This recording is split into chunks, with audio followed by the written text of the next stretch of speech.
Rahim. Howdy friends, how are you doing? Today we're going to do unit or chapter 6, grammar, talking about present time. In this chapter we will examine the many and complicated ways that English uses to talk about present time.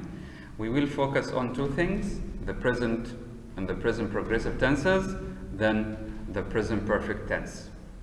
The present and present progressive tenses, on the face of it, talking about present time seems obvious. Just use the present tense. The problem is that the present tense does not really mean present time or this moment, as we would define it logically at the present moment or point in time. We are not talking about the present moment or the current moment or point in time. Instead, the English verb system looks at present time in a different way. Present time is an ongoing existing state in the past, now, and in the future. If we want to express that an action is specific to the present moment in time, we use the present progressive, as you know. For example, compare the following two sentences. Present tense, Bob's sister lives on Elm Street. Bob's sister lives on Elm Street. Present tense. Bob's sister is living on Elm Street.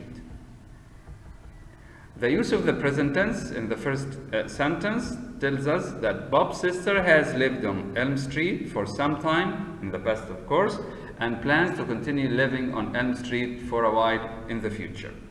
The ongoing existing state.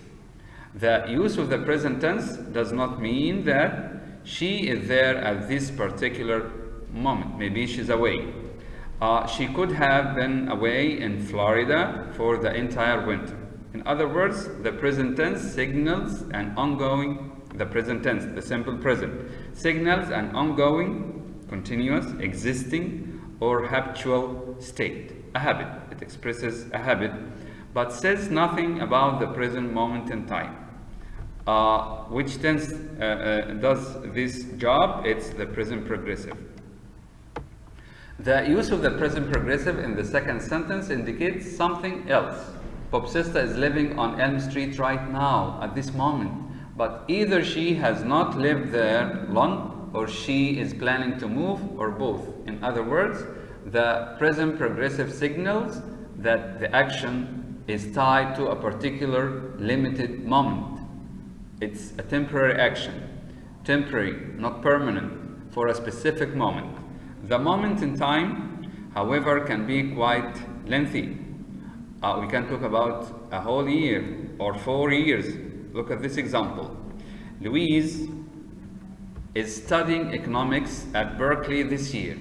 We talk about a whole year, a whole school year, and we use it as a point of focus or a specific moment we're talking about.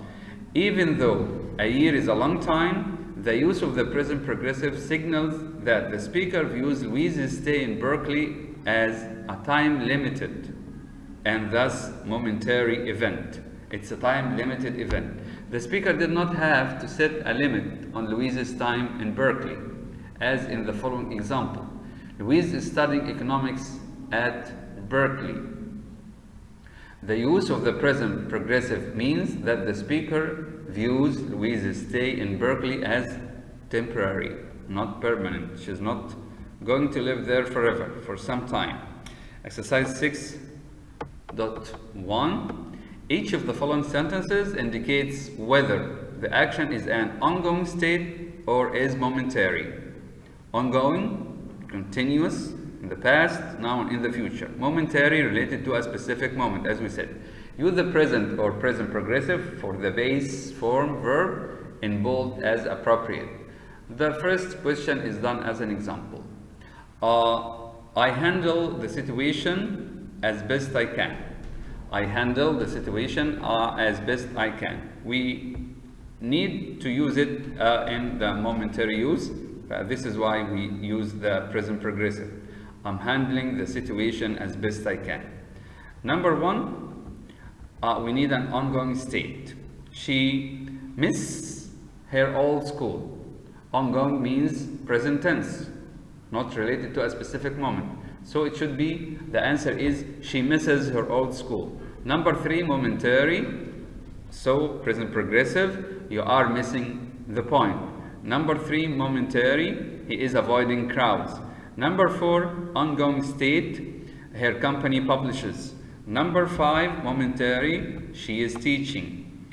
Number 6, ongoing, he always enjoys. Number 7, momentary, I'm coming down. Number 8, momentary, we are thinking. Number 9, ongoing, he always puts. Number 10, momentary, I'm facing an important decision. I'm facing an important decision. The present tense is most commonly used for the following 3 purposes. Number 1, to state an objective fact. Objective means it could be, it's your opinion, okay, or you think it's a fact, which of course may or may not be correct. Like, the sun sets at 6:35 tonight. Christmas falls on a Sunday this year. Number 2, to make an assertion or generalization or observation. To make an assertion. Assertion means to make something sure, or generalization or observation. Like, the American diet contains far too much sugar and fat. This is an assertion or an observation. The rug needs to be vacuumed. This is something you observed. You observe that the rug is dirty and needs to be vacuumed. My knee always hurts when I walk too far. This is generalization. Whenever I walk too far, my knee hurts. Number 3, to describe habitual or a habit or repeated actions. I call my mom every Sunday. We have every. They go skiing nearly every winter. We have every again. We stay with friends whenever we are in town. So the present tense expresses a fact, an assertion, generalization or observation, or a habit. Exercise 6.2. Let's read the question. In each of the following sentences, a present tense verb in bold is correctly used. For each present tense verb, indicate which of the 3 meanings of the present tense best describes the meaning of this verb. Objective fact, assertion, or habitual action. The first question is done as an example. I always allow a few extra minutes when I take the train. Number 1, this is a habit. I always allow. For example, if we have number 1, exercise reduces the risk of heart disease. Exercise reduces the risk of heart disease. If you think this is a fact, no, this is not a fact, because this is assertion. This is the opinion of someone. The moon determines the rise and fall of the tides. This is a scientifically proven fact, right? This is a fact. Health insurance costs too much. Maybe it costs too much in America, it doesn't cost too much but this is assertion. We always get popcorn when we go to the movies. This is a habit. And so on. I'll skip and go to the next point. While most verbs can be used in either the present tense or the present perfect tense, depending on the situation, a number of verbs in English are not normally used in the progressive tenses. Again, almost all the English verbs are used or can be used in the present and the present perfect. But when it comes to the present progressive, not all of them. Some verbs aren't used in the progressive tenses. These verbs are called stative verbs. To see the difference between normal verbs or action verbs or non-stative verbs and stative verbs, compare the following sentences with the verbs drive and own. Harry drives a red convertible. Convertible is a type of car, as you know. Harry is driving a red convertible. Drive is an action verb or a non-stative verb. It's okay to use the same verb in both states. Simple and progressive. But when it comes to a stative verb like own or have or possess, Harry owns a red convertible. No problem. But we can't say Harry is owning a red convertible. This is not English. And here he explains this. If we skip this point, most stative verbs fall into the following three semantic categories. Mental activity verbs like believe, think, doubt, imagine, know, mean, they cannot be used in a progressive tense. I believe that you are right. I can't say I'm believing that you are right.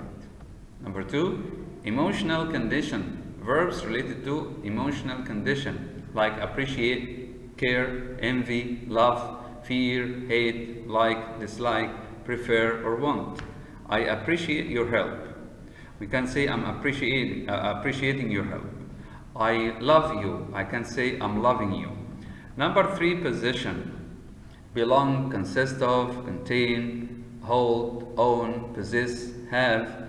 I have a car. I can say I'm having a car. That blouse belongs to my parents. That house, sorry. That house is belonging to my parents is not English. Some verbs can be used as either stative or non-stative verbs, but with a difference in meaning. Like here, I care what you think. I am caring what you think. In the first use is okay. In the second use, it's not okay. Care, because care here means interested in. It's a stative verb. But non-stative, when I care for, means look after. I care for my sister's pets whenever she is out of town. I'm caring for my sister's pets all this week. Sometimes native speakers deliberately use a stative verb Y to grab our attention. Look at this example. This is taken from a recent ad for McDonald's. I'm loving it. Of course, this is grammatically wrong because love is a stative verb. They make this mistake on purpose. Why? To grab our attention to their products. Since we would normally say I love it, the use of the progressive makes us notice the ad. Why? Because it's a mistake. Exercise 6.3. Replace the present tense verbs in bold with the present progressive, unless the verb is a stative verb. If it's a stative verb, write stative on the line. We have two examples. This paint dries too quickly. Dries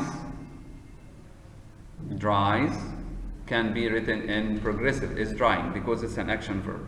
I prefer my coffee with cream. We can say I'm preferring, because prefer is a stative verb. Number one, I count to 10. Count can be used in progressive. I'm counting to 10. Number two, he dislikes having. Dislikes is a stative verb. We write stative. We can say disliking. I'm disliking. Number three, the rebel advance threatens the capital. Threaten is an action verb, so the rebel advance is threatening the capital. I'll move on to the next point.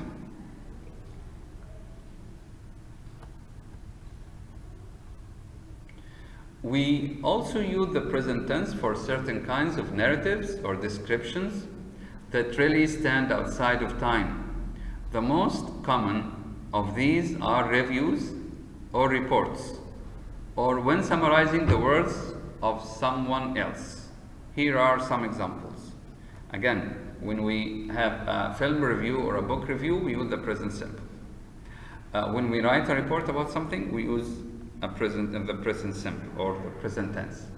When we make a summary or when we summarize what someone else said, we use the present simple or the present tense. We also use the present tense in casual conversation for telling jokes, for example, like the joke in front of you.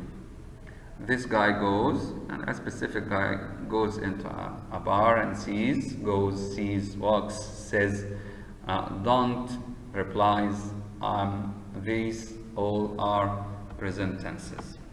Let's do exercise 6.4. The following sentences all use the present tense in an unusual way. If the present tense is used for talking about the foreseeable future, write future. If the present tense is used for narrative, write narrative. The first two questions are done as examples. The plot of the movie seems somewhat artificial. This is narrative. The play gets over at 11:15 in the future. So this is future. Section 312 clearly states eligibility for overtime pay. This is narrative.